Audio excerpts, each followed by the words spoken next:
পটিয়া পৌরসভার বাহুলিয়া লাহাতুন চুরচক্র ৩ সদস্যরা গ্রেপ্তার করছে পুলিশে। পটিয়ার ৭ নম্বর ওয়ার্ড বাহুলিয়া লাহাত চোরাই গাড়ি বেচিবার সামান্য অভিযান চালাইরে এই চুরচক্র ৩ সদস্যরা গ্রেপ্তার করে পটিয়া থানা পুলিশ। পরে এপ্রিলের ৩০ তারিখ বুধবার দুপুরে আদালতের মাধ্যমে তারা কারাগারত পাঠানো হয়। গ্রেফতারকৃত ৩ চুরলদি মোহাম্মদ রাজু, নুর আলম এবং মোহাম্মদ মুরাদ। এ সময় তারাতুন একখান গাড়ির পুরন ইঞ্জিন, ২ পুরন গ্যাস সিলিন্ডার, ৪ গাড়ির চাক্কা, ৫ টুকরা গাড়ির কাটা অংশ বিশেষ, ৩ টুকরা গাড়ির সিডুর অংশ বিশেষ উদ্ধার করিয়ে জব্দ করা হয়। পুলিশ জানায় গ্রেফতারকৃত আসামিল দীর্ঘদিন দেশের নানান জায়গাতুন চোরাই গাড়ি আনিয়ে হাডিয়ে বিভিন্ন অংশ তারা বেচা বিক্রি করিয়ে আসছিল এতদিন। এই বিষয়ে ফটিয়া থানার উপ পুলিশ পরিদর্শক মুশারফে মুঠোফোনে C+রে হই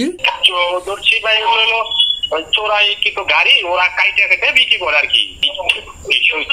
ঘটনাস্থল থেকে তাদেরকে ধরছি, ওরা ৩ জন ছিল, ৩ জন চালান হয়ে গেছে, চলে গেছে। এটা নিয়মিত মামলা হয়েছে।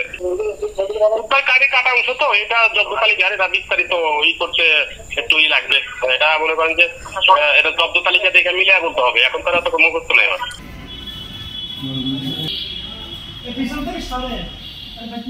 C+ TV Chittagong.